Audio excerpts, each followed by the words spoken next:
Astagfirullahaladzim. Subhanallah, subhanallah. Astaghfirullahaladzim alladzi la ilaha illa anta khalaqtani wa ana 'abduka wa ana 'ala ahdika wa 'adika mustaqim. A'udzubika min syarri ma sana'tu wa abulaka bi ni'matika alayya wa abu bi zambi faghfir li fa innahu la yaghfiru dzunuba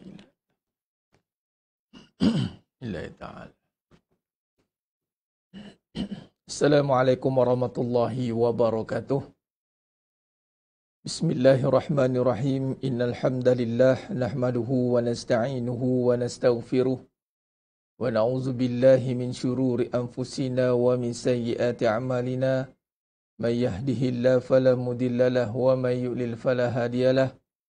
Asyhadu an la ilaha illallah wahdahu la syarika lah wa asyhadu anna Muhammadan 'abduhu wa rasuluh.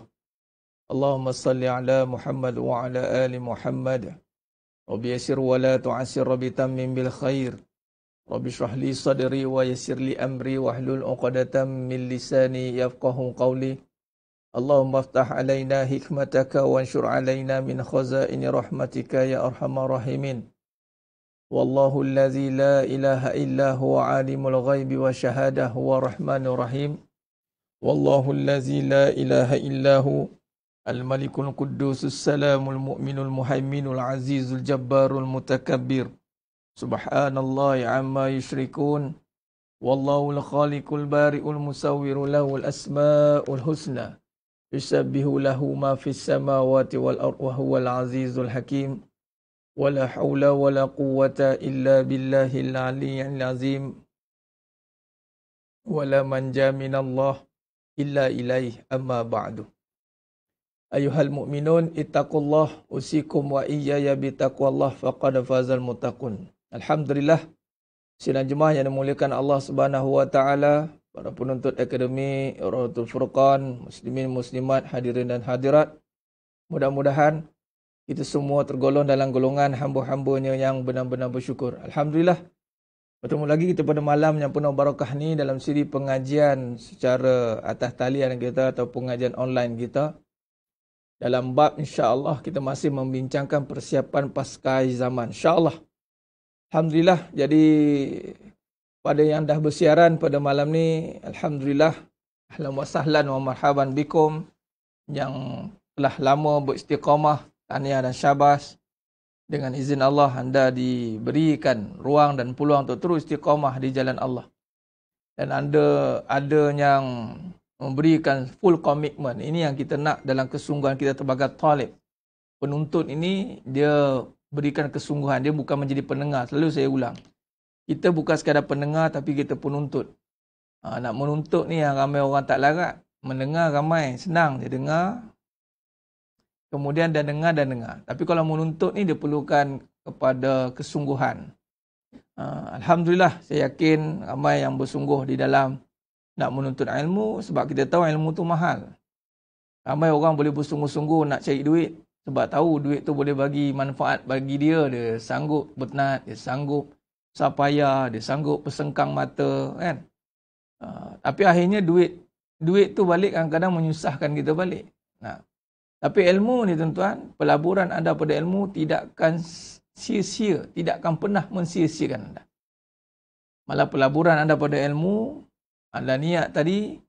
Kalau betul niatnya betul, insya-Allah seluruh kejadian langit dan bumi tuan-tuan, kalau kita berjalan untuk pergi ke tempat majlis ilmu, seluruh ikan di lautan, batu-batu, ciptaan di langit mendoakan orang yang menuntut ilmu ni.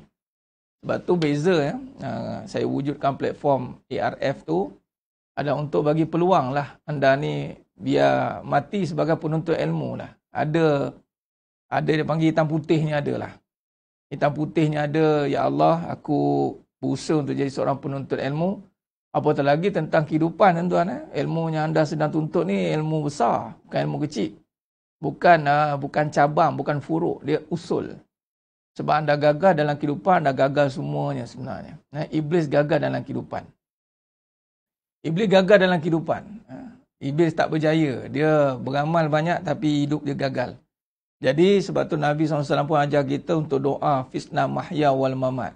Fitnah kehidupan ni Doa minta lindung fitnah hidup dan fitnah kematian. Jadi besar ni ilmu ni. Jadi Adam menjadi seorang penuntut ilmu yang menumpukan kepada kehidupan. Sehingga kan ditanya, mengaji apa? Mengaji tentang kehidupan. Berkenaan apa? Untuk memantapkan iman, akidah, tauhid dan tasawuf. Dia kalau mengaji tauhid, dia perbincangan tauhid lah. Dia mengaji apa? Mengaji tauhid. Mengaji cabang-cabang dia, pecahan-pecahan dia. Mengaji bab apa? Tasawuf. Mengaji bab tasawuf, penyucian hati, sifat-sifat mazmumah dia. Tapi kalau kata mengaji bab apa? Mengaji bab kehidupan. Oh, bab kehidupan. Besar tuan-tuan. Bab kehidupan ya. Macam mana kamu mengaji bab kehidupan? Saya mengaji bersandarkan akidah. Menjawab persoalan kehidupan dengan iman. Saya nak belajar jawab soalan kehidupan. Selama ni gagal nak jawab. Terkehir, tergeliat dia banyak. Akhirnya kecewa, derita dia. Sebab ni nak belajar lah ni. Nak belajar jawab soalan. Saya belajar kehidupan. Orang tanya. Sebab tu jangan tunjuk action. Jangan kita ni anggap kita ni dah pandai dalam hidup. Kalau masih lagi diuji tumbak ambing. Jangan kita sebab ilmu kehidupan ni dia tak ikut umur. Dia tak ikut siapa kita. Dia ikut siapa yang Allah nak bagi. Yahdillahu nurihi mayyasha. Kalau siapa yang bersungguh nakkan faham, maka Allah bagi lah. Dia tak kira siapa. Allah tak kira siapa. Siapa yang bersungguh nak, Allah bagi. InsyaAllah. Jadi sebenarnya yang muliakan Allah SWT yang dah bersiaran dengan saya pada malam ni, kita seperti biasa, kita akan sama-sama mulakan dengan membaca ayat suci Al-Quran daripada surah Al-Hadid. Ni saya buat live lah, kita sama-sama baca secara live. Jadi pakat-pakat ambil tafsir, ambil Al-Quran. Yang kat rumah tu, jangan baca pakai handphone ya. Sayanglah, ambil Al-Quran, mashaf. Ambil mashaf, ambil Al-Quran, ambil tafsir, sama-sama kita membaca surah Al-Hadid. Mudah-mudahan kita niatkan dengan bacaan surah Al-Hadid ni, saya ulang lagi sekali, keutamaan surah Al-Hadid ni apa? Diriwayatkan oleh Irbad bin Sariyah bahawa pada saat menjelang tidurnya, dan kita anggap ini kelas yang menjelang tidur lah ni. Ujungnya dia pukul 10 dah. Pukul 10 habis pukul 11 lebih mana dah tidur kelas yang terakhir. Maka saat menjelang tidurnya ni Rasulullah SAW membaca Al-Musabbihat. Al-Musabbihat ni yakni surah-surah yang diawali dengan tasbih. Dan bersabda di dalamnya terdapat ayat yang lebih utama daripada 1000 ayat. Iaitu firmannya wal awwal wal akhir. Rawahu Ahmad dan yang lainnya. Jadi ayat yang kita surah yang kita baca, surah Al-Hadid ni, ada di dalamnya ayat yang fadilatnya lebih utama daripada 1000 ayat. Tuan-tuan, lain sekali nak baca 1000 ayat, berapa surah? Nak kena habis tu. Kan, nak 1000 ayat ni. Kalau kita lihat, kalau kita tambah-tambah kan daripada surah Baqarah, lepas tu nak habis pada surah Ali Imran, kemudian nak habis pada surah An-Nisa, tak habis lagi 1000 tu. Berapa juzuk nak kena habis tu? Allahu Akbar. 1000 ayat tuan-tuan. Jadi 1000 ayat tu apa? Wal awwal wal akhir wal zahir. Jadi ayat yang berbicara soal akidah ni hebat tuan-tuan. Sebab Al-Quran ni konten utamanya adalah akidah. Dia berbicara tentang kalam Allah, tentang Allah. Biografi tentang Allah. Sebab tu permulaan ayat di dalam Quran itu adalah Bismillah. Dengan nama Allah. Tanpa bermula dengan Allah, maka tiadalah semuanya. Maka dengan itu insya-Allah jadikan amalan. Dan yang kedua, kita minta barakah daripada surah Al-Hadid ini. Allah berikan kita kekuatan hati kita. Kuat besi tuan-tuan. Supaya kita mudah-mudahan dikurniakan hati seperti hati besi. Bukan hati keras. Hati keras itu binasa. Dia pecah. Keras tak mestinya kuat. Keras tak semestinya kuat. Tapi kalau kuat, insya-Allah dia tidak akan pecah. Jadi kuat tidak refer pada keras sebenarnya. Kuat-kuatlah. Kuat ni boleh jadi contoh kuat pada angin. Dia bukan bentuk keras. Angin bertiup kuat. Besi kuat. Jadi maknanya kalau ni dirujuk pada besi. Jadi kalau dalam ciptaan ni besi ni Allah beri mukjizat kepada Nabi Daud alaihissalam.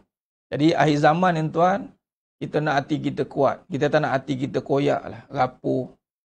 kena ayat sikit cair, kena orang bagi gertak sikit goyang, berbelah bagi. Orang dah buat anaya kat kita pun, kita duk masih lagi, duk biar orang anaya kita, orang zalim kita. Orang tu dah buat jahat tak kita, patutnya kita kena ada kuat hati untuk membalas dengan kebaikan, tapi kita tak mampu. Sebab apa? Semuanya kerana hati kita tak kuat. Jadi, asbab kita membaca surah Al-Hadid ini, tuan-tuan, sedang jemaah yang muliakan Allah Ta'ala, moga-moga Allah beri kita hati yang kuat. Kalau nak kaitkan hati yang lemah ini pada perempuan, saya melihat tidak tepat sebab orang yang pertama masuk Islam itu adalah Sayyidatina Khadijah radhiyallahu anha al-kubra. Jadi kuat hatinya. Peristiwa banyak kita dengar cerita tentang Sumayyah, tentang Asiyah, tentang Maisarah. Orang perempuan kan hebat-hebat sebenarnya sebab mereka hati mereka kuat. Kita ni orang perempuan sekarang cegah lebih. Tunjuk keras, bukan kuat pun, tunjuk keras dia. Keras kepala, degil. Tapi cepat apa panggil, bahasa trend sekarang apa, cepat koyak. Tu dia. Cepat koyak, cepat kena, kalau lelaki ni dia pujuk sikit, kalah balik padahal dah buat jahat. Terkenang-kenang lagi kejahatan, kebaikan dia confuse. Jadi hati dia tak kuat. Itu kita bimbang perempuan zaman macam tu. Perempuan, wanita lah. Orang lelaki pun sama lah. Dengan air mata perempuan langsung cair. Kalah. Goyang lutut. Padahal dia buat kejahatan. Kita tak mampu nak cegah kejahatan. Isteri kita. Kita tak mampu nak jadi isteri yang baik. Kerana kelemahan hati yang tidak dikuatkan dengan Allah SWT. Itu mukadimah lah tu. Biar kita ulang-ulang. Jadi, biar melekat. Fazakir fa'inna zikra tanfa'ul mu'minin. Muka surat 537. InsyaAllah. Kita mulakan dengan umul kitab Al-Fatihah. A'udzu billahi minasyaitonir rajim. Bismillahirrahmanirrahim. Alhamdulillahi rabbil alamin. Ar-Rahmanir Rahim. Maliki yaumiddin. Iyyaka na'budu wa iyyaka nasta'in. Ihdinas siratal mustaqim. Siratal ladzina an'amta 'alaihim ghairil maghdubi 'alaihim waladdallin. Amin. Bismillahirrahmanirrahim. Sabbaha lillahi ma fis samawati wal ard wa huwal azizul hakim. Lahu mulku samawati wal ard yuhyi wa yumit wa huwa ala kulli shay'in qadir. Huwal awwal wal akhir wal zahir wal batin wa huwa bikulli shay'in alim.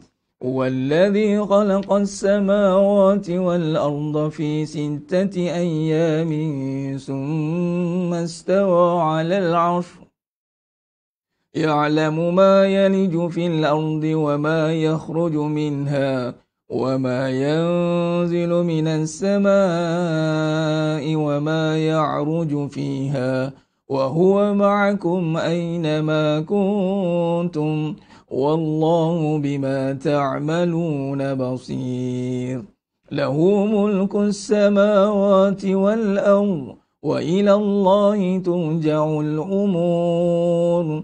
يولج الليل في النهار ويولج النهار في الليل وهو عليم بذات الصدور. آمنوا بالله ورسوله وأنفقوا مما جعلكم مستخلفين فيه فالذين آمنوا منكم وأنفقوا لهم أجر كبير. وما لكم لا تؤمنون بالله والرسول يدعوكم لتؤمنوا بربكم وقد أخذ ميثاقكم إن كنتم مؤمنين هو الذي ينزل على عبده آيات بينات ليخرجكم من الظلمات إلى النور وإن الله بكم لرؤوف رحيم وما لكم ألا تنفقوا في سبيل الله ولله ميراث السماوات والأرض لا يستوي منكم من أنفق من قبل الفتح وقاتل أولئك أعظم درجة من الذين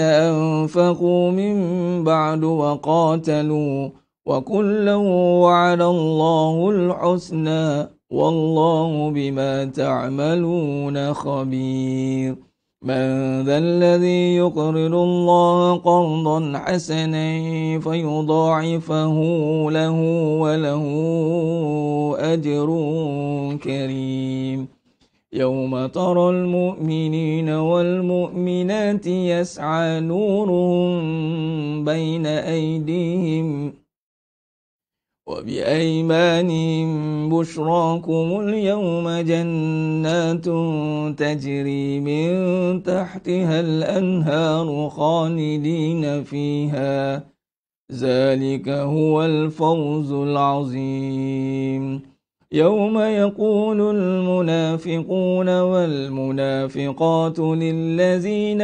آمنوا انظرونا نقتبس من نوركم قيل ارجعوا وراءكم فالتمسوا نورا فضرب بينهم بسور له باب باتنه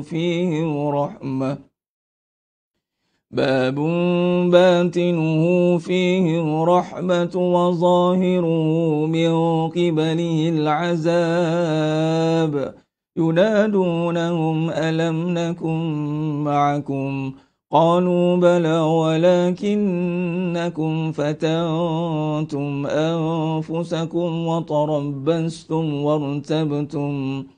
وتربستم وارتبتم وغرسكم الأماني حتى جاء أمر الله وغركم بالله الغرور فاليوم لا يؤخذ منكم فدية ولا من الذين كفروا مأواكم النار هي مولاكم وبئس المصير ألم يأن الذين آمنوا أن تخشع قلوبهم لذكر الله وما نزل من الحق ولا يكونوا كالذين أوتوا الكتاب من قبل فطال عليهم الأمد فقست قلوبهم وكثير منهم فاسقون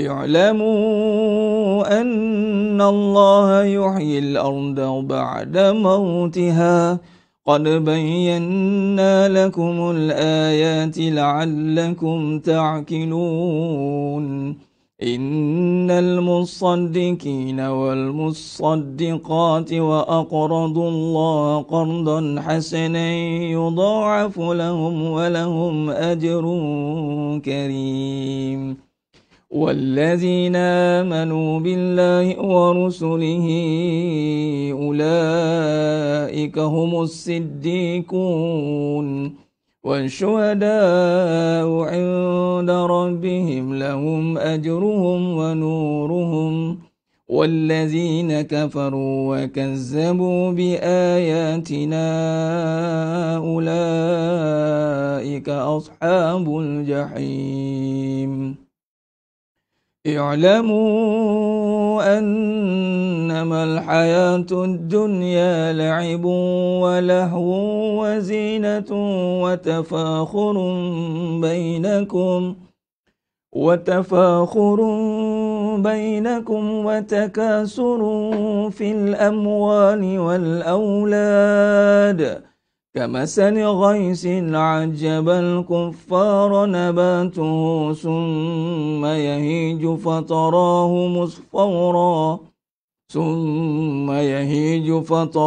مصفورا ثم يكون حطاما وفي الآخرة عذاب شديد ومغفرة من الله ورضوان وما الحياة الدنيا إلا متاع الغرور سابقوا إلى مغفرة من ربكم وجنة أرضها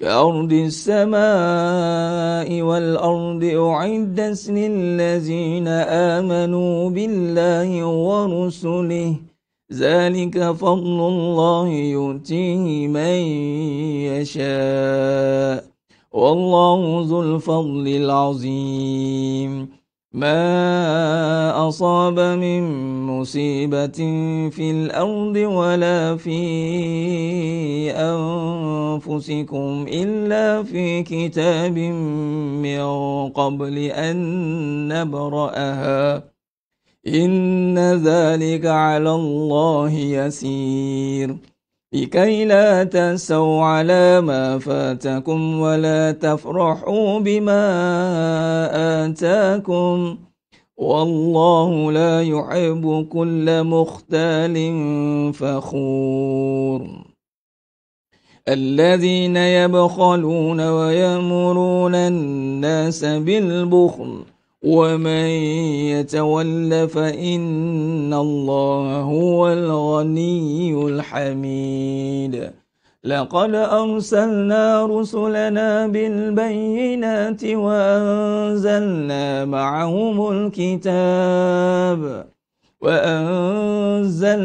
معهم الكتاب والميزان ليقوم الناس بالقسط وأنزلنا الحديد فيه بأس شديد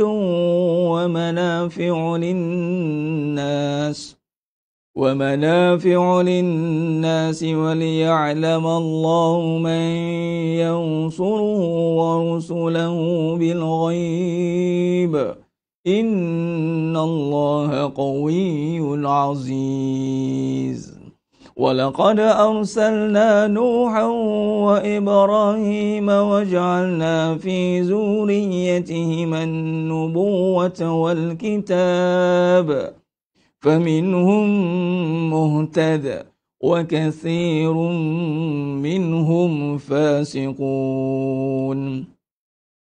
ثم قفينا على آثارهم برسلنا وقفينا بعيسى ابن مريم وآتيناه الإنجيل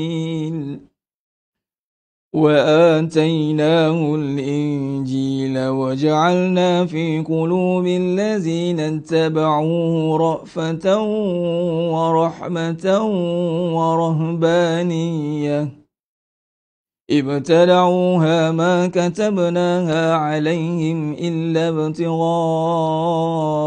رضوان الله فما رعوها حق رعايتها فآتينا الذين آمنوا منهم أجرهم وكثير منهم فاسقون يا أيها الذين آمنوا اتقوا الله وآمنوا برسوله يؤتكم كفلين من رحمته ويجعل لكم نورا تمشون به ويغفر لكم والله غفور رحيم لئلا يعلم أهل الكتاب ألا يقدرون على شيء من فضل الله وأن الفضل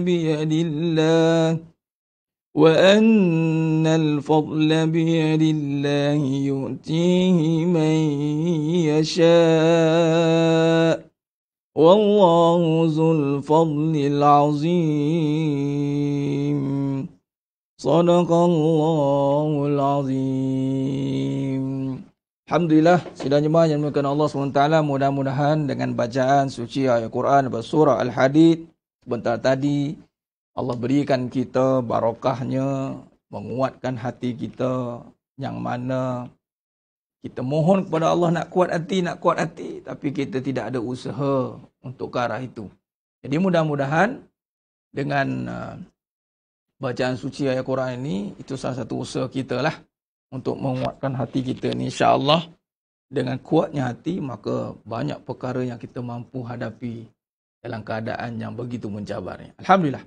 Jadi sidang jemaah yang muliakan Allah SWT, pada malamnya penuh barakah ni, insyaAllah kita akan sama-sama meneruskan pengajian kita, membincangkan dalam bab persiapan kita, apa yang kita nak buat pada pasca akhir zaman ini. Baik, sebelum saya melanjutkan perbincangan kita ni, saya nak menyentuh satu perkara. Saya dah tertengok dan saya lihat ini ada logo ARF kita, seorang daripada sahabat kita lah. Apa yang mungkin nak dibincangkan ni bagus, cuma saya nak sentuh dalam bab ni kekeliruan, nak dikaitkan tentang law of attraction. Dalam video ini saya tengok Allahumma salli ala Muhammad. Dalam video ni menceritakan tentang bagaimana dikaitkan tentang keadaan seorang hamba Allah ni, si fulan ni diziarahi oleh baginda Nabi SAW. Lalu mana video ni sekejap Okey. Dimulakan dengan ni sebab dia baru share ni, siapa nanti yang terlibat tu saya akan PM direct lah, tapi tak apa, saya share secara umum ni dulu supaya jadi bahan untuk anda semua. Baik, dimulakan video ni. Siapa yang dah tertengok tu tak apa, share dia tak banyak, cuma memandangkan anda penuntut, jadi saya bertanggungjawab untuk nak memperkemaskan lagi. Ni akhir zaman ni dia akan ada dia panggil kekeliruan. Kita yang dah duduk dalam pengajian, alhamdulillah, sebab kita ada guideline, kita ada panduan. InsyaAllah. Baik. Dimulakan video ini dengan, ini adalah konsep law of attraction yang telah dijelaskan oleh Rasulullah SAW. Mula pun dah salah, tuan-tuan. Nabi tak pernah jelaskan pun konsep law of attraction. Law of attraction ni apa? Michael J. Loser. Faham? Nama orang yang mengasaskan law of attraction itulah Michael J. Loser. Loser tahu? Loser lah, gakal. Tapi bukan ejaan tu. Saya yang cakap loser tu. Pertama sekali, kena faham ya. Apa-apa saja kaedah ilmu yang anda ambil daripada barat, terutama dalam bab motivation ni, dan cuba nak diislamikkan, pertama sumbernya dari mereka. Walaupun ilmu itu ada yang betul, tapi saya nak beritahu, bila dah bercampur aduk, maka dia tak betul. Baik, saya nak cerita konten utama ilmu yang berorientasikan kepada motivasi barat ni. Apa mereka mengenengahkan apa? Minda. Ni, pikiran. Mereka akan memenangkan pikiran. Bimbang-bimbang dia akan jadi puak khawarij. Tahu khawarij ni? Mengagungkan akal. Lalu dia akan melakukan satu statement secara tidak sedar, pikiran kita, apa yang kita fikir, itu jadi. Sedangkan dia bertentang dengan apa yang Nabi kata. Nabi tak pernah cakap apa yang kita fikir jadi. Nabi kata apa? Apa yang kita niat, itu yang dapat. Dan niat pula, kena cerita dalam bab niat pula. Bukan niat terus dapat.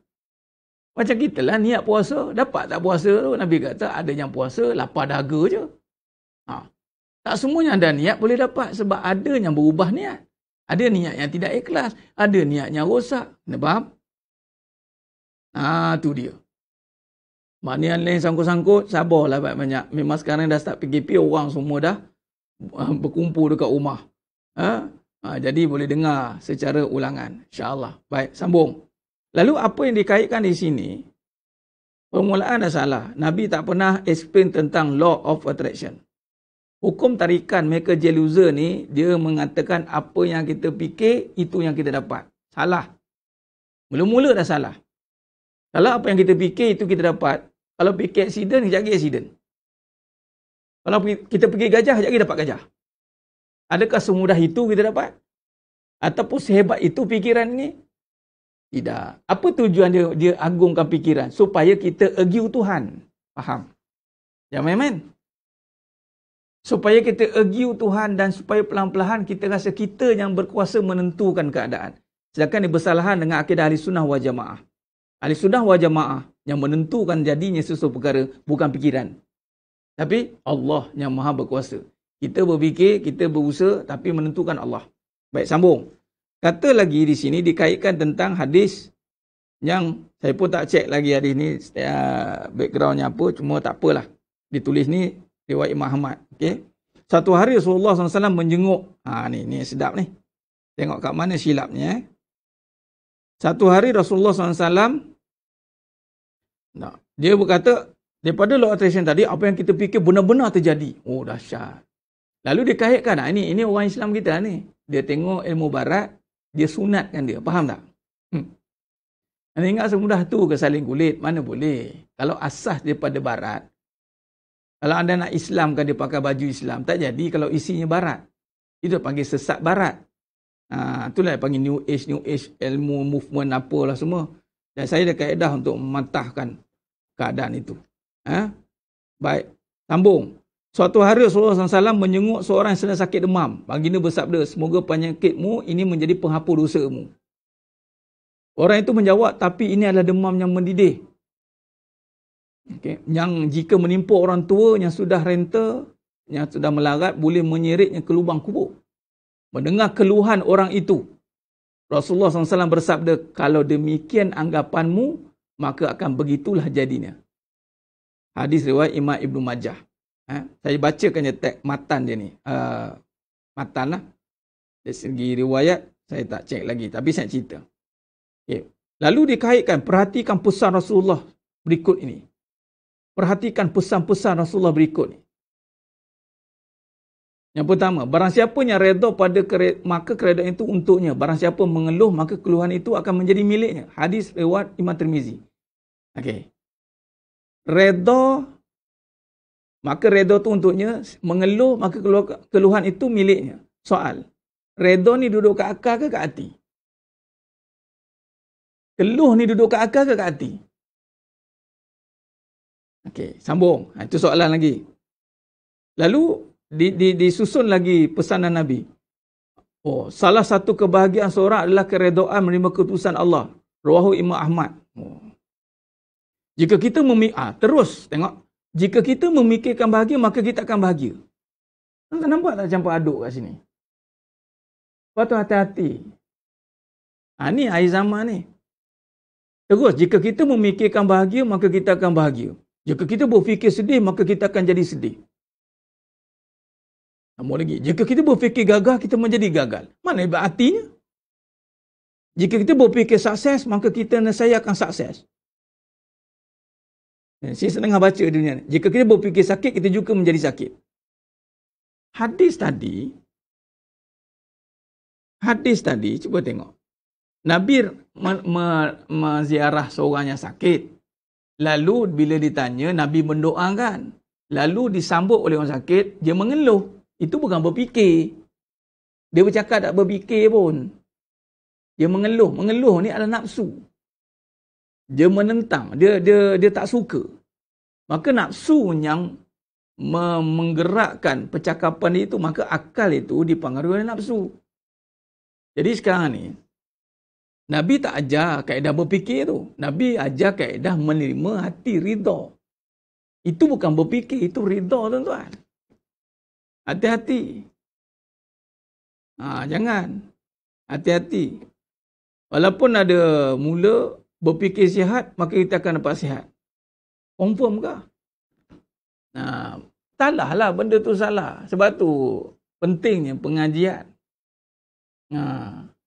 Ini kalau tak ni, dia nampak betul banyak video ni, kalau sahabat kita share ni taklah tersebar banyak. Tapi saya pernah tengok video ni tersebar banyak ni. Dan pernah saya tengok ada di skrin TV kat masjid. Saya tak sempat nak jumpa AJK tu. Lepas tu tak ada dah. Saya tengok, saya terbaca, saya mau tengok. Ini Nabi ziarah orang sakit, Nabi doakan, kemudian si fulan itu mengeluh. Lalu Nabi kata, memanglah orang mengeluh ni, memang dia akan dapat balasan lah daripada keluhan dia. Disambung dengan hadis tadi, Nabi kata yang paling bahagia adalah orang yang paling redha. Redha bukan kerja akal. Redha kerja hati.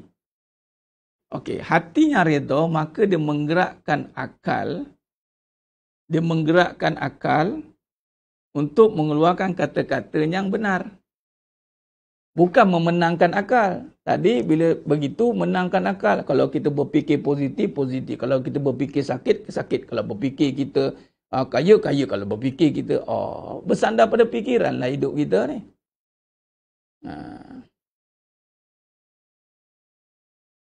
Jadi tidak kenalah law of attraction, hukum tarikan. Bukan seperti begitu. Hukum tarikan, buat baik dapat baik. Itu tarikan yang sebenar. Buat jahat dapat jahat. Buat baik, balas baik. Buat jahat, balas jahat. Perbuatan. Dia bukan sekadar fikiran. Kalau fikiran, duduk saja jadi. Duduk saja jadilah. Tak payah buat apa. Dan akhirnya dia berfikir, aku nak Allah, aku nak Allah. Sekali dapat. Tapi buka aurat. Macam mana? Tak boleh. Tidak boleh. Jadi hati-hati. Allah bagi akal fikiran, bukan untuk berfikir-fikir. Allah bagi akal fikiran, itu untuk menentukan hukuman, hukum hakam Allah Ta'ala. Mananya halal, mananya haram. Terus, kemudian untuk memikirkan kebesaran Allah. Dia tidak ada apa-apa kuasa. Walaupun saya letakkan mind power juga, kuasa minda. Saya pernah sentuh dalam hari Ahad punya kelas. Tapi kuasa yang dimasukkan itu apabila hati yang menguasai akal. Barulah akal itu berfungsi dengan baik. Maka Allah berilah kesan. Itu pun berdasarkan niat dari hati naik ke fikiran. Bahawa betul. Kita seperti apa yang kita sangka tu, itu pendek tu, terpotong tu. Ana indazoni abdibi. Aku menuruti sangkaan hamba-hambaku terhadapku. Dia seperti ini tuan-tuan.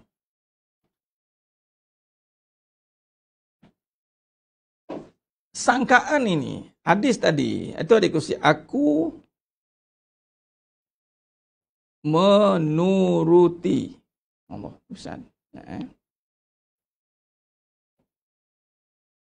Pertama kena faham dulu. Dalam surah Al-An'am ayat 116, jikalau kamu mengikuti kebanyakan sangkaan, surah Al-An'am. Al-An'am. Ini hadis pula, dalil qat'i. Kalau dalam surah Al-An'am ayat 116, Allah tegah kita ikut sangkaan kebanyakan manusia.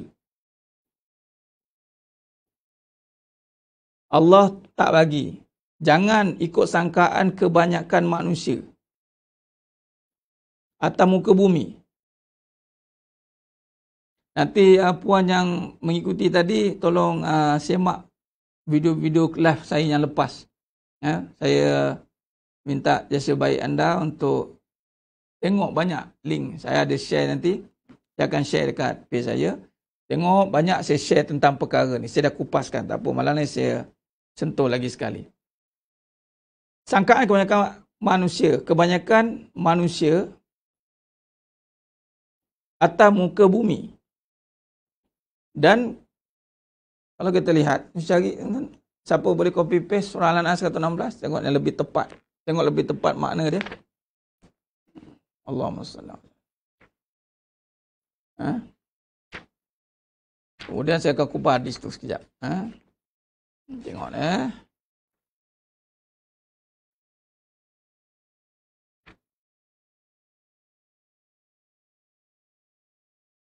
Okey. Dalam surah Al-An'am ayat 116, Allah berfirman yang bermaksud, dan jika kamu mengikuti kebanyakan orang di muka bumi ini, nescaya mereka akan menyesatkan dari jalan Allah. Mereka tidak lain hanya mengikut sangkaan sahaja. Nampak tak? Dan mereka tidak lain hanyalah berdosa terhadap Allah. Mengikut sangkaan, kebanyakan, hati-hati.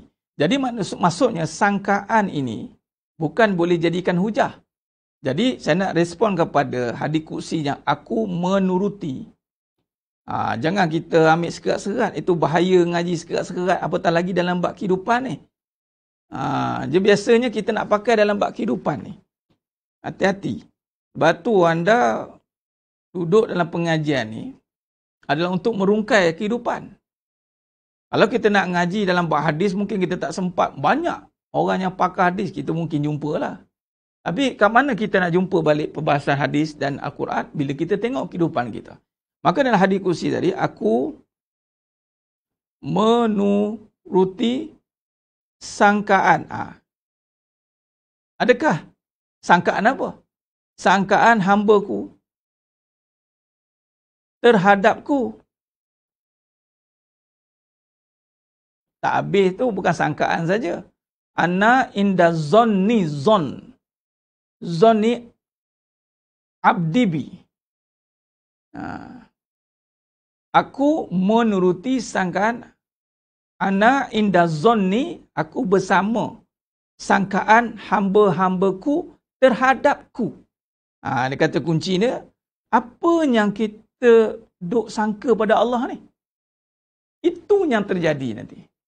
Dan itu adalah kerja hati tau. Bukan kerja akal. Contoh, kebanyakan manusia menyangka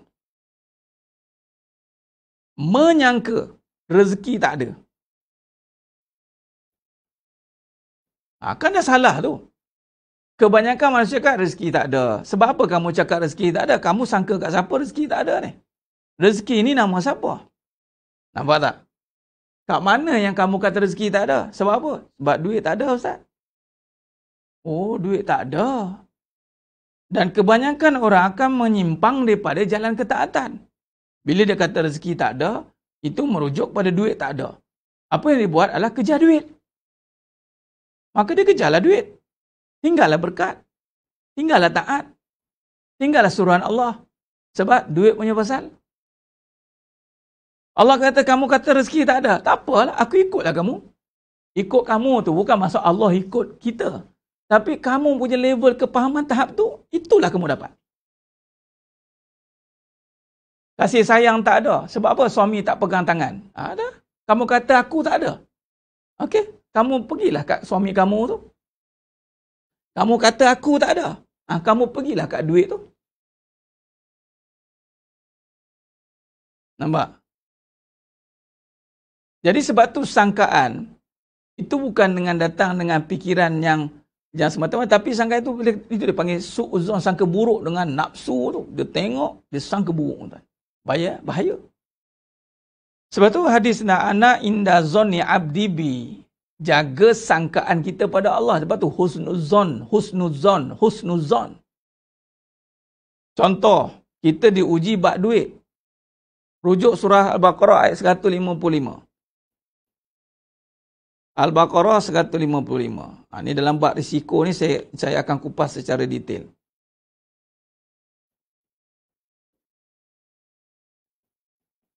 Dan saya pernah sentuh dah dalam hakikat ujian dan masalah. Allah kata apa? وَلَنَبْلُوَنَّكُمْ بِشَيْءٍ مِّنَ الْخَوْفِ وَالْجُوعِ wa naqsim minal amwali wal anfusi was samarat wa basyiris sabirin. Demi sesungguhnya aku akan menguji kamu dengan takut. Takut ini ujian. Adakah gagal? Belum. Selagi mana anda tahu nak handle ketakutan. Apatah lagi ketakutan tentang وَلَنَبْلُوَنَّكُمْ بِشَيْءٍ مِّنَ الْخَوْفِ وَالْجُوعِ, lapar. وَنَقْصٍ مِّنَ الْأَمْوَالِ, kurang harta.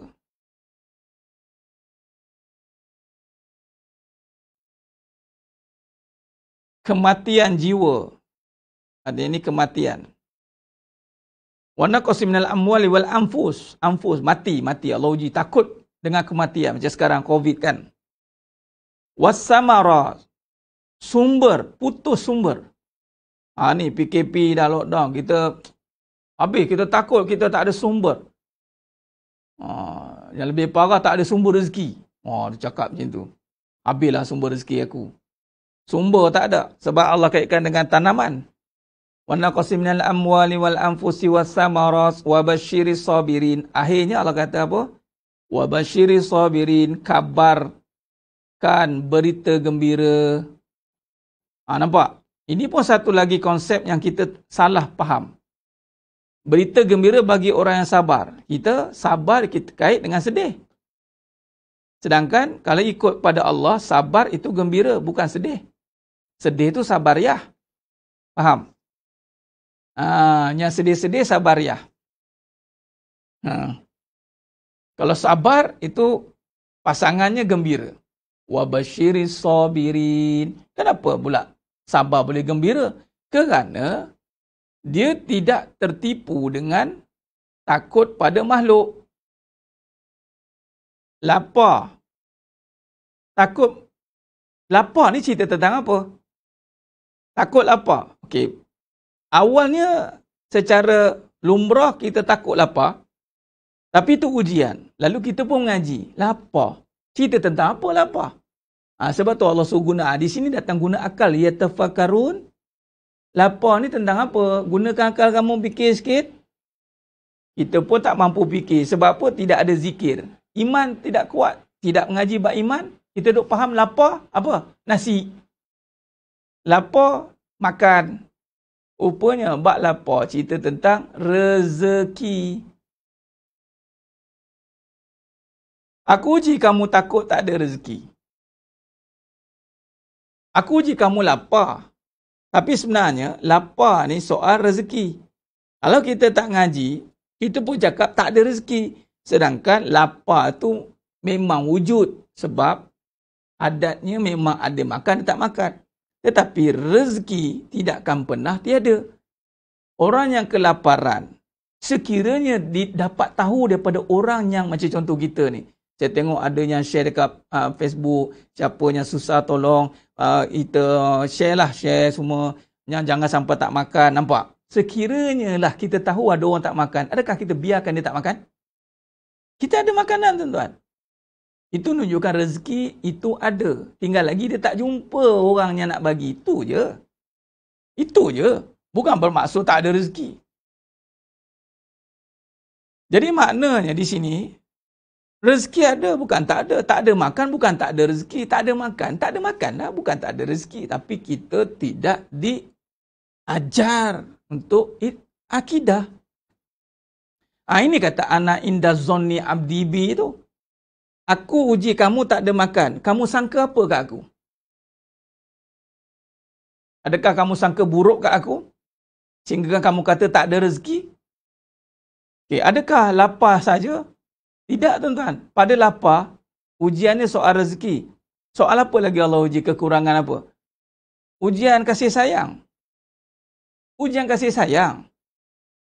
Dulu jalan rapat, sekarang jalan jauh. Distance, social distancing tuan-tuan. Social distancing ni dah di-apply kan dah pada pasangan-pasangan yang dah, orang kata apa, cannot go katanya. Awak jalan dulu lah. Itu dah besar-besar katanya. Social distancing. Seorang tidur ke atas, seorang tidur ke hulu, seorang tidur ke hilir. Nampak? Bila Allah uji keadaan gitu, mulut kita cepat dia keluar. Dah tak ada kasih sayang dah. Di manakah kasih sayang? So ngaji tak mau ngaji. So ngaji tak mau ngaji. Sibuk, dia cakap tak ada. Lapar kasih sayang. Lapar juga, lapar kasih sayang. Nampak? Sebab kita ni, bila saya perhati, kita diajar rezeki dengan makan. Sehingga kan doa makan itu adalah kita kaitkan dengan doa Allahumma barik lana fima razaqtana.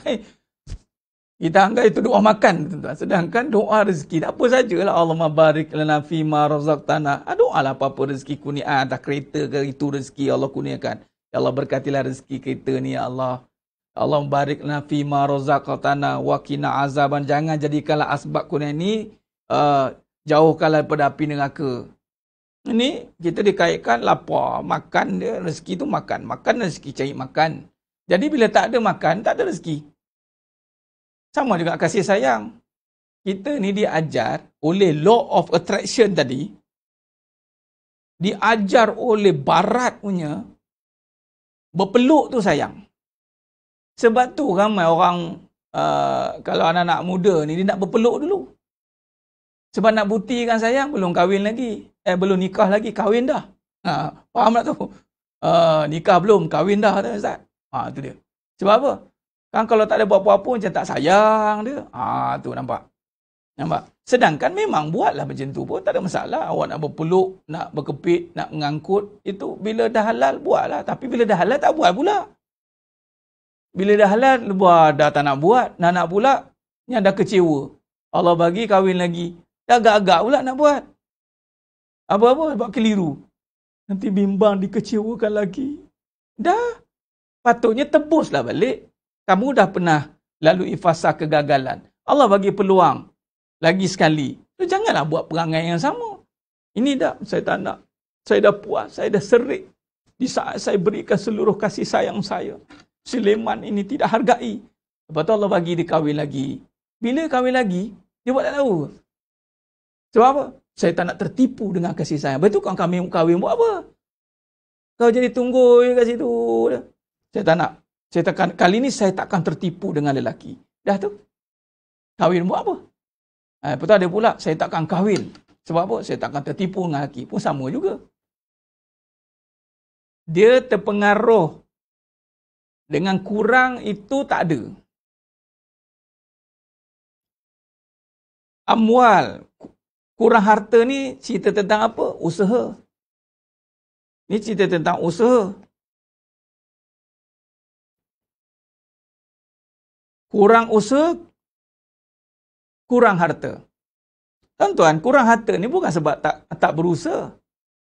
Allah nak kurangkan dengan macam-macam cara nak kurangkan. Usaha. Usaha tuan-tuan. Tapi adakah kalau kita usaha banyak, dapat banyak? Ini yang kata Qadariyah ni. Allah uji kurang harta. Adakah kurang usaha? Dah, Allah uji kurang harta sebab harta tu Allah punya. Ramli dah kata, ini harta Ahmad Al-Bab yang punya. Ada kita nampak? Kita nampak usaha punya. Dah kurang ni, aku kena usaha lagi ni. Usaha je kerja dia. Tak cukup ni. Usaha lagi. Sampai waktu solat pun dilanggar. Sampai mengaku pula aku tak solat. Terror. Bukti pula tu. Kan? Dikabarkan berita tu, video tu, katanya video potong. Dia nak provoke, tak kisahlah. Kalau bab-bab itu jangan buat. Bab agama jangan buat gitu. Jangan buat lawak gitu. Kalau kata dia nak memeli orang. Dia tak boleh buat lawak gitu. Kalau kau nak bagi tahu, aku tak solat. Apa solat? Air buduk aku tak tahu. Amboi. Kau nak pelilah. Orang-orang yang solat pun ngumpat aku katanya. Nak cerita macam tu. Tapi tak kira lah apa pun alasan kamu. Kamu tak boleh cakap gitu. Patut kamu hormatlah status solat tu. Tapi Ustaz, yelah, berlapik lagi tu kan. Berlapik lagi tak cakap tu. Saya tengok ada Ustaz yang tegur kan. Yang buka aib mungkin katanya Allah dah tutup aib, Allah buka, kemudian Allah tak ampunkan orang begini. Tapi ada satu ayat lagi power tuan nak pakai. Saya nak pakai malam ni. Tuan-tuan, Allah kata, celakalah orang yang lalai pada solat. An solatihim sahun. Neraka wil.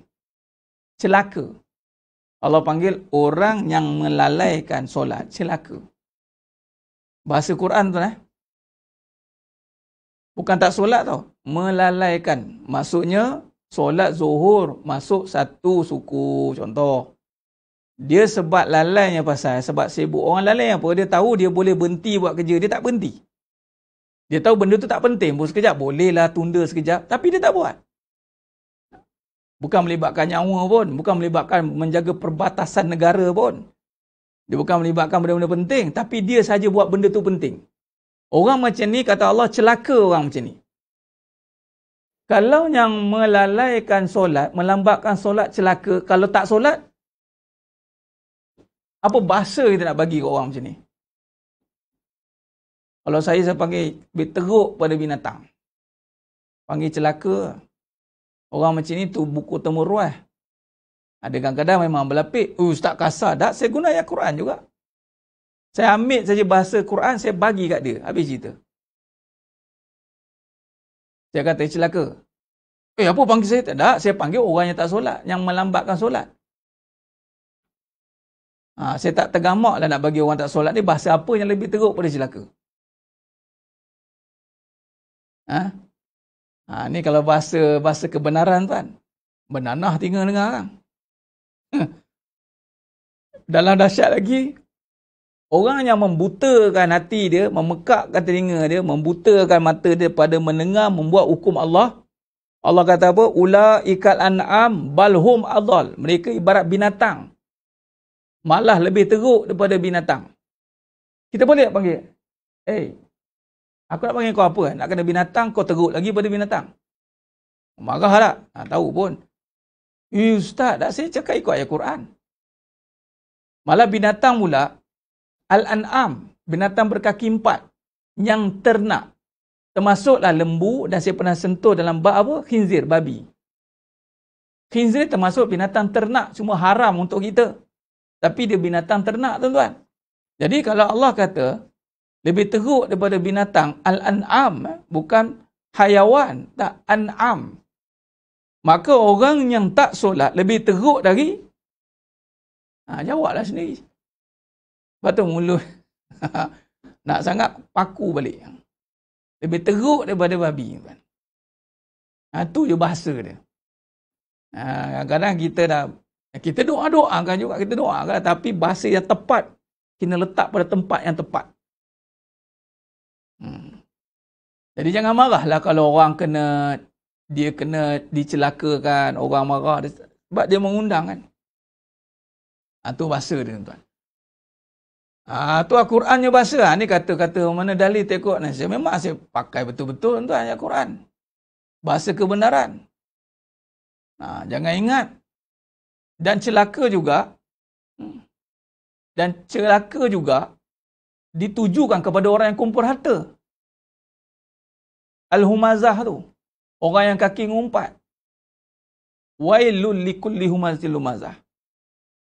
Celakalah orang yang mengadu domba. Dan menghitung-hitung hartanya. Nampak? Memang layak panggil celaka tuan. Celaka. Saya macam tu. Tu ayat dia. Celaka tu apa? Itu ayat Quran. Celaka tu hina lah. Celaka tu hina. Kecelakaan. Saya takut cawak je kat anak tu. Kecelakaan. Ditimpa kecelakaan. Itu apa? Kemalangan, teruk. Jadi celaka ni dia akan ditimpa musibah lah. Celaka ni. Faham? Jangan main. Itu je bahasa je. Kalau orang yang tak ingat Allah, ini dipanggil bahasa kias. Kias yang kita tadabbur, tazakkur. Bukan sekadar tazakkur kita kaji ayat tu je. Tapi kita kaji dengan kehidupan. Contoh tuan-tuan. Ni masih cerita bab ni. Kita dah mukadimah tadi, saya terus ceritalah. Dah akhir zaman punya cerita, yang kekeliruan ni kita kena rungkai. Contoh tuan-tuan, bab zikir, ingat Allah ni. Ingat Allah. Dinisbahkan dengan tasbih. Salah satunya adalah tasbih. Iaitu subhanallah. Menyucikan. Jangan menyekutukan Allah. Dan Allah bagi tahu seluruh ciptaan. Wallahul khaliqul bari'ul musawwiru lahul asma'ul husna yusabbihu lahu ma fis samawati wal ardh. Seluruh ciptaan Allah bertasbih. Seluruh. Sabbaha lillahi ma fis samawati wal ardh. Kita baca surah Al-Hadid tadi. Sabbaha lillahi ma fis samawati wal ardh. Ya. Mari kita tanamkan betul tuan-tuan. Seluruh ciptaan Allah itu bertasbih. Termasuklah kalau ciptaan Allah Al-An'am. Ini cara kita nak kaitkan. Binatang, ternak. Khair. Binatang ternak termasuk tak apa? Khinzir, babi tadi tuan-tuan.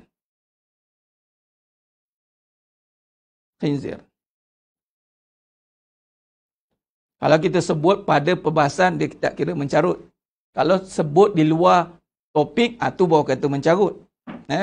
Kalau dalam perbahasan, itu memang dalam topik. Baik. Kalau seluruh ciptaan, tasbih, termasuk tak babi? Yang duk kita kata hina-hina tu.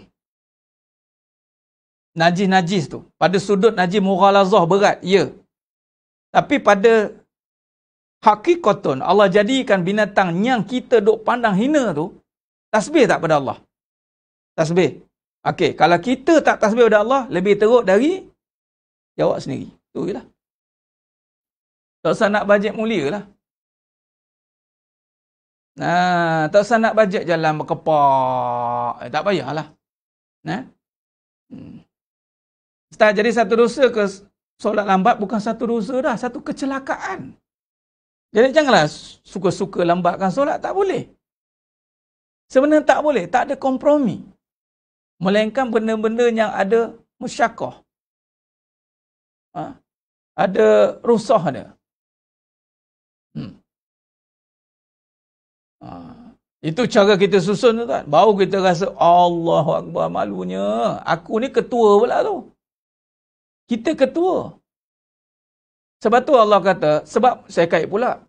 Ustaz, kenapa setahap macam tu kajinya? Allah kata kan, dalam surah At-Tin, laqad khalaqnal insana fi ahsani taqwim summa radadnahu asfala safilin. Kemudian Allah jadikan seteruk-teruk kejadian, serendah-rendah kedudukan.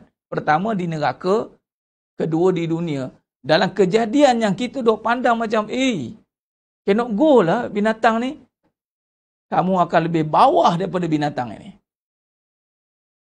Di saat kamu tidak memuji Allah. Tuan-tuan, kalau minta dipuji, dah lah tak memuji, minta dipuji, memang mengundang keji lah. Bukankah binatang ini orang keji? Sekeji-keji kita keji binatang itu, tempatnya di sisi Allah tetap mendapat iktiraf tasbih. Kita berpakaian, nampak bersih tapi najis. Wangi pakaian. Nak orang perempuan bangga pakai minyak wangi, sak. Jual. Sedangkan bau saja dah macam dosa zina dah. Bau wangi, tetapi binatang berjalan di sebelah anda bau busuk. Apa yang busuk ni? Binatang kata. Si jemah tu. Dia bukan tasbih. Dia sibuk nak dipuji dia. Buat live, nak orang puji dia. Bukan nak muji Allah. Si kelompok-kelompok babi ni sedang mengutuk si jemah itu. Itulah tu. Busuknya orang katanya. Dia cakap kita ni najis. Dia tu najis katanya. Tuan-tuan, ni bahasa dia. Ni baru betul. Ni bahasa dia. Jangan kita action jalan atas muka bumi ni tanpa sedar binatang menghina kita. Sedangkan langit bersedia untuk menghempak makhluk yang bernama manusia. Bumi bersiap sedia untuk menelan manusia. Tapi kerana rahmat rahimnya Allah, Allah tahan. Itu saja. Dan kerana kemuliaan baginda Nabi SAW, maka kita terselamat daripada bencana-bencana itu. Jadi sebenarnya yang mulakan Allah. Jadi kesimpulannya apa? Kesimpulannya, kita kena faham kedudukan kita lah. Tugas kita itu, ini nanti kita kupas lain. Saya nak kaitkan dengan usaha ni. Maksudnya, berbalik pada soalan tadi yang bertanya tadi, aku menuruti sangkaan namaku terhadapku.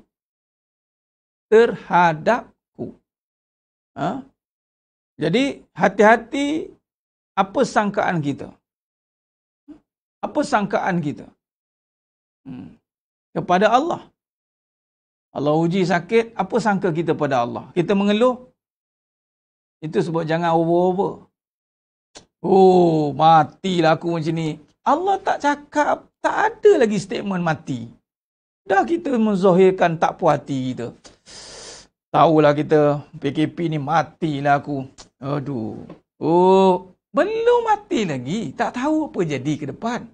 Janganlah. Jagalah lisan tu. Nampak no hati tu? Nampak no hati tu? Tiada Allah. Patutnya jadi susah. Okey. Terima. Ya Allah, aku terima kesusahan ni.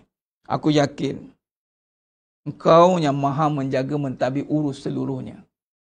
Bantu aku ya Allah dalam kesusahan ini. Jangan cuba-cuba kita nak merangka, kita nak menjangka, kita nak buat satu fokus, kita nak buat satu prediction tentang keadaan kita yang susah sekarang ini akan datang kita merana. Siapa kata?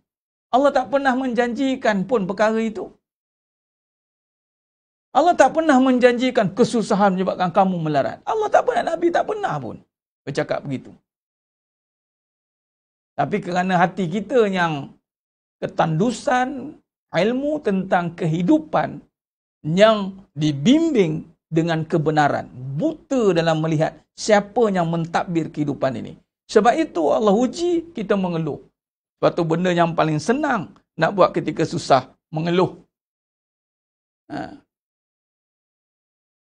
Benda yang paling susah nak buat kita ketika senang adalah bersyukur.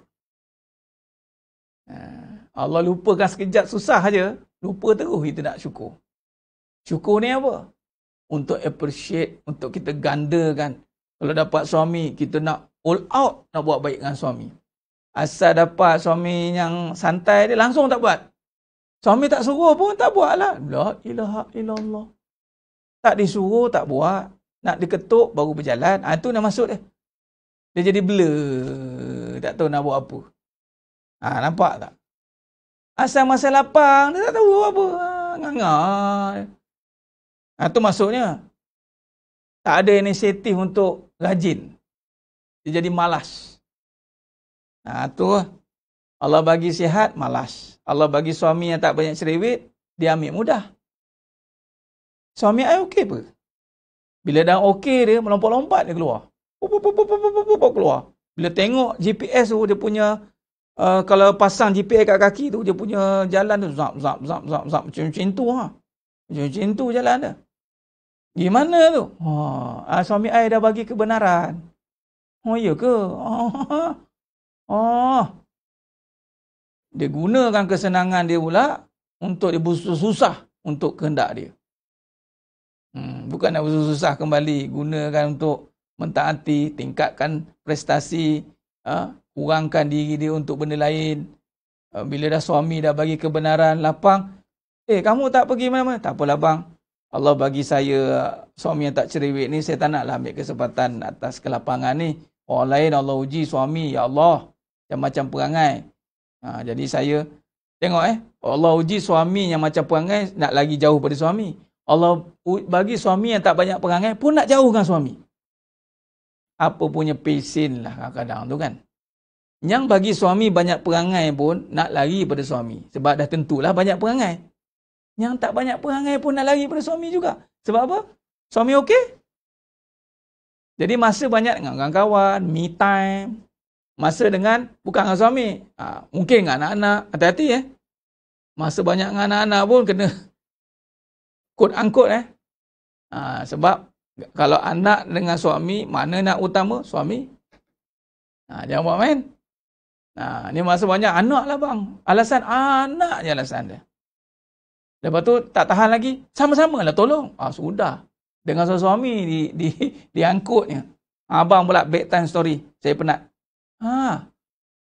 Okey. Dengan suami dia kena sekali. Jangan. Dapat suami tak kisah, pergi dengan ni jenis yang minta maaf, ini yang berlaku. Suami dia tak ambil berat, contoh, mak mertua untuk perempuan. Tak wajib dilayan. Yang wajib melayan mak mertua tu suami tu sendiri. Faham? Suami yang wajib berkhidmat dengan mak dia. Isteri bila disuruh. Tapi bila suami tak suruh, panjang tak ada. Mana? Tak apalah mak, dia ada hadiah lah. Gimana? Di keluarga dia lah. Gimana? Dia ni hidup dengan siapa? Hidup dengan kamu ke dengan siapa? Nampak? Hati-hati. Dengan adik-beradik, dengan ini, rapat dengan dia balik kepada macam tak ada suami. Pada orang tua-tua dulu, kalau dia dah bernikah, acara serah anak kan? Orang tua-tua dulu consider, kahwin tu anak perempuan dah tak ada dah. Consider gitu ke? So, memang macam tu. Bukan soal zalim, tak zalim. Tapi memang macam tu. Dan dalam riwayat zaman Nabi SAW pun berlaku. Seorang sahabat Nabi pergi berperang. Zaman dulu tak ada WhatsApp, tak ada Telegram, tak ada apa, tak ada. Ayah sakit tuan-tuan. Jumpa Nabi, minta izin Nabi tau. Nak jumpa ayah. Nabi kata tunggu suami balik. Suami ni pula baik. Kita yang ada agama faham. Kita pun baik. Kita pun takkan halang. Jangan. Orang yang ada agama ni senang bawa kira sebab dia ada agama. Tapi anda yang tak ada agama suka ambil kesempatan. Hati-hati, take for granted. Sebab tu Allah Ta'ala ni, itu pemilik agama. Sebab tu kita jenis tak kisah. Nak jadi baik ke, jadi buruk ke, kau pandai kita lah. Sebab Allah pemilik agama. Jadi kita rasa macam bebas kan. Sama juga dengan orang agama. Bila dia ada agama, memang dapat banyak kebebasan sebenarnya. Sebab agama tidak pernah mengongkong seseorang itu. Yang mengongkong seseorang itu adalah dunia. Orang dunia suka ngongkong. Orang agama tak sebenarnya. Dia terbuka. Selagi mana dia ada harus, tak haram, silakan. Sebab yang haram tu sedikit sebenarnya. Contoh makanan yang haram. Kalau tuan-tuan bezakan makanan yang haram dengan makanan yang halal, banyaknya haram ke banyaknya halal? Halal. Yang haram sikit, dia one corner saja yang haram. Yang halal, sebesar-besar supermarket halal. Jadi, yang haram juga dia cari ya. Macam tu lah. Bila kata suami, dia ada agama, open. Dia tak kisah, pergilah. Harus kan? Tak wajib. Tapi tuan-tuan, itulah dia. Dia akan buat ikut hak dia, ikut suka dia. Suami pula jenis, tak apalah. Tak kisahlah. Hati-hati sebab tu, mana suami-suami yang, jangan, suami saya okey. Suami okey ke suami mengalah? Hati-hati. Patutnya dah diberi kebebasan begitu. Jangan sampai terbabas. Tapi itulah manusia kan. Diberi senang, lupa. Diberi sihat, lupa. Itu Nabi kata. Bagi suami yang senang sikit, lupa. Hati-hati. Jadi sidang jemaah yang memuliakan Allah SWT, ya itulah dia. Bila macam tu, hidup jadi tidak terurus dengan baik. Dia akan jadi. Sebab tu, mana-mana yang tidak kembali kepada suruhan Allah. Macam contoh, seorang isteri tak balik kepada kedudukan asal dia dengan suami dia. Dia tak balik, dia tak rapat, dia tak bina hubungan yang rapat. Dia rapat ni sekadar nampak macam loving saja, tapi tak rapat. Rapat bukan dengan loving perasaan, duk kata nampakkan macam, ya nak nampak macam lah. Tapi hukum tak ada, taat tidak ada. Dia rapat ni bila taat. Dia bersedia mendapatkan apa-apa saja koman, suruhan daripada suami dia. Dia bersedia.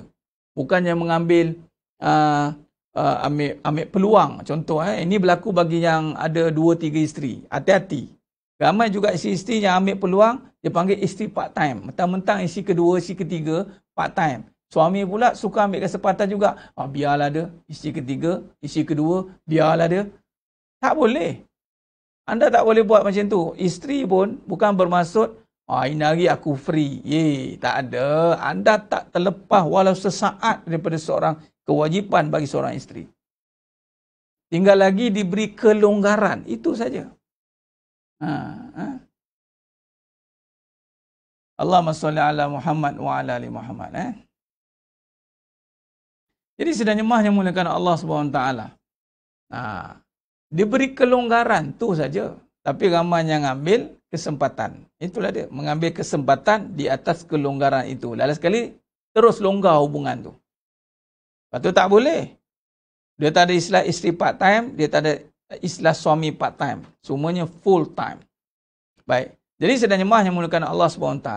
Baik, maka berbalik pada perbincangan kita tadi, bila kata kalau kita lihat kita nak menumpukan, bila sebut tentang, saya jadikan topik tadi sebagai main point kita malam ni lah, iaitu hati-hati dalam kecelaruan pemikiran yang menjadi tumpuan kepada berlakunya kerosakan.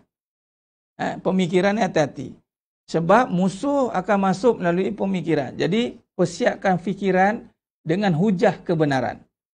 Macam tadi. Hadis tadi. Kait balik dengan Nabi pergi ziarah orang sakit. Kemudian Nabi doakan. Kemudian orang tu mengeluh. Itu bukan kena-mengena dengan pemikiran tu. Itu kena-mengena dengan keluhan. Keluh ni, yang ni mengungut kufur. Jadi kufur azab pedih. Patutnya Allah bagi sakit, ya, terima, ridha. Bukannya prediction lagi, menyangka akan datang lebih teruk. Jadi dia bukannya berbicara soal fikiran, bukan.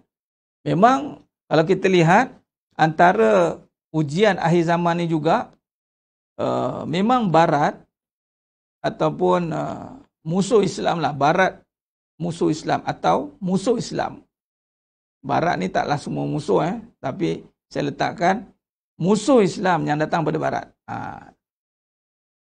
Dia akan meletakkan, kita panggil think ni, fikiran itu keutamaan. Fikir ni yang nombor satu. Sebab tu dia ajar kita fikir kaya.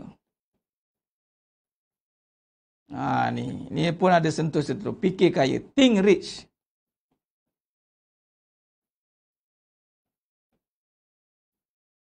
Sifat ni tuan-tuan. Ni sifat. Sifat pula bukan benda, bukannya sifat fizikal, bukan. Sifat yang berbentuk, dia panggil apa? Lumrah fitrah. Sebenarnya kaya ni fitrah. Sifat yang fitrah, tiba-tiba disuruh fikir. Tiba-tiba terus fikir kaya. Maka apa direction dia? Dia suruh fikir benda, bukan fikir kaya. Dia suruh fikir RM. Dollar. Tu yang fikir. Nampak tak? Nampak. Sama juga dengan fikir kasih sayang. Fikir, dia suruh fikir. Jadi apa yang dia suruh buat? Fikir perbuatan lah. Dia bukan suruh kenal sifat. Sebab itu berlaku kecelaruan kat sini. Kita fikir benda tak patut fikir. Benda ni tak boleh fikir. Patut tidak boleh berfikir tentang kaya. Kaya tak boleh fikir. Tak fikir duit bolehlah, fikirlah duit. Tapi kaya bukan fikir. Kaya apa? Feel. Bila you fail to feel, you are fail. You fail to feel, maka you are fail. Gagal nak merasai. Dia bukan fikir. Dia feel rich. Fikir, rasa kaya. Bila think tuan-tuan, maka kita akan persoalkan kaya. Lalu kita persoalkan siapa? Kaya ni pelan-pelan membawa kepada siapa? Allah kan? Lalu sekali persoalkan, Allah ni kaya tak? Aku tak ada duit ni. Nampak tak? Tak ada kaya. Kita ni miskin. Kita ni miskin tuan-tuan. Kita tak layak jadi orang kaya. Orang kaya ni semua mereka dah ambil dah. Nampak tak? Mereka punya orientasi. The richest man in the world. Nombor 1. Sampai nombor 10. Dia saja. Richest man. Tapi orang ngaji, dia boleh tipu lah yang tak ngaji kebenaran. Tapi kalau dia ngaji kebenaran, dia tak tipu. Nombor 1 kaya, sampai nombor 10 pun dia panggil kaya. Kalau sama, itu bukan dia. Orang lain dia tipu lah. Yang tertipu, tak adalah kita nak kaya ni. Kita ni apa ada, tak ada apa lah. Ish, malu lah kita. Punyalah kita. Punyalah kita. Sedangkan kaya ni sifat Allah. Patutnya orang beriman lah kaya. Sebab apa? Duit tarak. Yelah saya tak ada duit. Suri rumah je. Saya orang kampung je. Tak ada apa. Entah lain lah. Kaya. Duit banyak. Allahu Akbar. Ini mereka. Akhirnya mereka membawa sifat ini. Tuan ingat, mereka tak kaji ke? Mereka kaji kan? Nak memesongkan pemikiran yang membawa kepada akhirnya gangguan akidah. Dan sekali, kita argue tentang kaya. Lalu kita argue tentang siapa sebenarnya? Kita argue tentang Allah. Ini yang bahaya. Sebab tu dia nak menangkap fikiran. Kalau fikir kaya, kita kaya. Kalau fikir bahagia, kita bahagia. Hati-hati dengan fikiran ni. Fikiran tak ada apa-apa manfaat kalau tidak dibangunkan dengan iman. Hati-hati. Terutama dalam bab motivasi-motivasi ni. Sebab tu saya lebih tengok. Saya buat kajian tengok pada motivasi ni, hati-hati.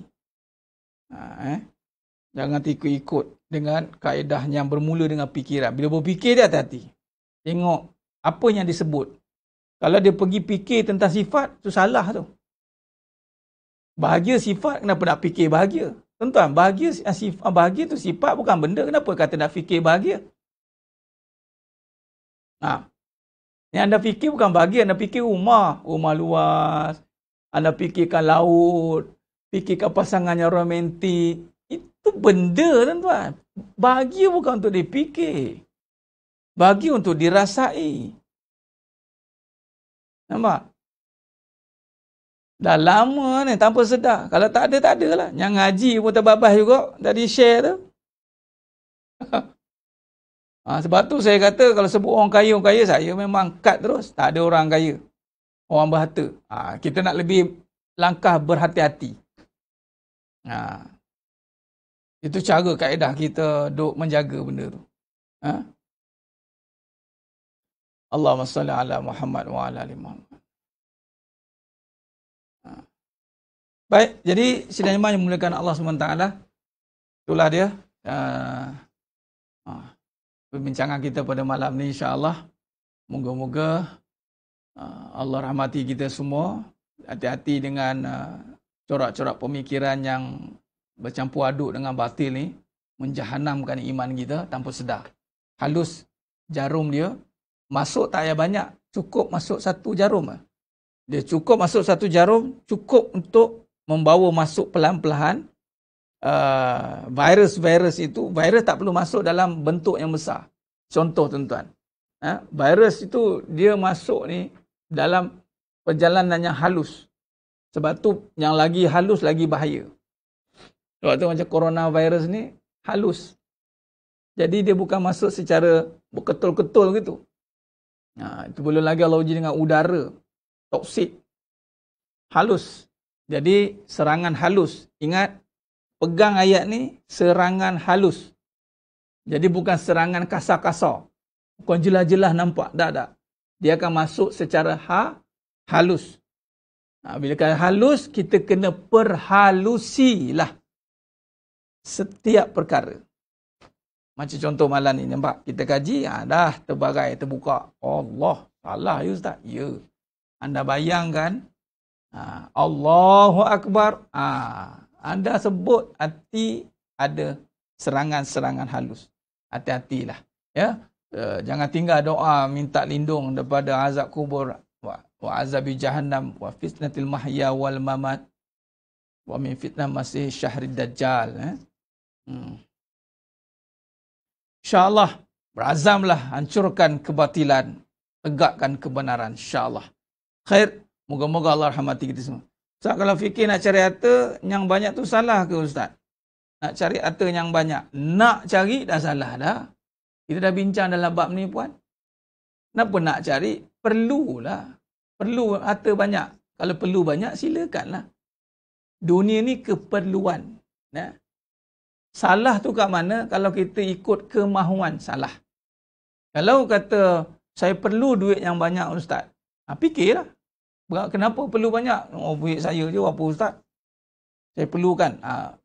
Dunia keperluan. Jadi benda perlu memang fikir. Keperluan memang fikir. Nak makan, fikirlah. Nak makan apa ya? Makan nasi lah. Tak payah fikirlah, kita rasa. Merasai nasi sampai kesudah tak makan tuan-tuan. Fikirlah. Ustaz nak fikir makan nasi. Fikir. Tapi kita bukan ingat nasi, ingat lain, fikir lain. Ingat lain, fikir lain. Ni bincang lain lah besok. Ingat adalah menghayati sifat. Macam nasi. Kita tak ingat nasi, kita ingat rezeki. Nampak tak? Perbezaan dia kat situ. Fikir itu perlukan pelaksanaan. Anda fikir nak makan, pergilah masak. Nak masak apa? Tak payah fikirlah. Tak masak lah. Lainlah makan aulia. Makan aulia tak apalah. Ada. Sebab apa? Orang lain masakkan. Tu tak apa. Dia tak payah fikir. Tu.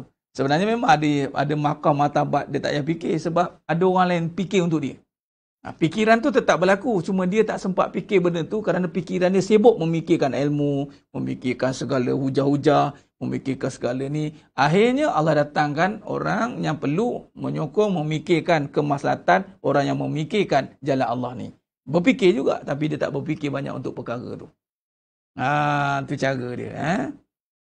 Dan berfikir luar kotak. Bukan fikir luar kotak, orang beriman fikir tanpa kotak. Without the box. Bukan out the box lagi lah. Without the box. Memang fikiran orang beriman ni, dia tak ada batasan, melainkan yang membataskannya adalah halal dan haram. Itu je. Sebab tu orang beriman ni hebat. Sampai ke syurga dia fikir tu. Fikir. Sampai ke sana. Macam mana nak buat duit ni masuk syurga? Nampak? Dia tak ada limit. Sebab dengan Allah ni tak ada limitation. Tak boleh dihadkan. Dengan Allah infinity. Apa yang menjadi panduan kita? Halal dan haram. Itu je. Selagi mana tidak menyentuh batasan haram, bismillah. Itu je. Jadi luas hidup ni? Luas. Seluas langit dan bumi. Allahu Akbar. Khair. InsyaAllah. Ketemu lagi pada siri yang akan datang. Untuk PKP 3.0 ni, mandangkan ramai di rumah 14 hari, mungkin saya akan adakan kuliah khas nanti. Waktu pagi, mungkin waktu duha. Ada bacaan, saya nak bawa bacaan daripada kitab, daripada almarhum Tuan Guru Haji Saha. Bacaan Asmaul Husna, bacaan. Kemudian ada doa khas Asmaul Husna, ada doa dia tuan. Kemudian kita bahas sikit-sikit apa yang boleh dalam setengah jam macam tu. Nanti saya akan maklumkanlah. Dalam tajuknya mungkin Baiti Jannati. Kita mulakan dengan Asmaul Husna, kemudian kita bincang Baiti Jannati. InsyaAllah nanti saya akan maklumkanlah dalam sehari 2 lagi. Khair. Jadi itu saja. Moga-moga Allah rahmati kita semua. Teruskan istiqamah. Ingat apa yang berlaku itu hadapilah dengan Allah. InsyaAllah.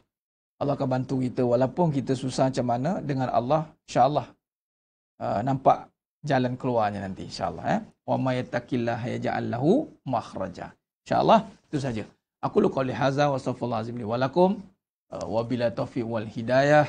Assalamualaikum warahmatullahi wabarakatuh. Kita tangguh dengan tasbih kafarah dan suratul as. Subhanakallahumma wa bihamdik. Asyhadu an la ilaha illa anta. Bismillahirrahmanirrahim wal 'asr. Innal insana fi khusr illa alladhina amanu wa 'amilus wa tawassaw bil haqq wa tawassaw bis sabr. Wallahu a'lam bissawab. Takbir. Allahu akbar.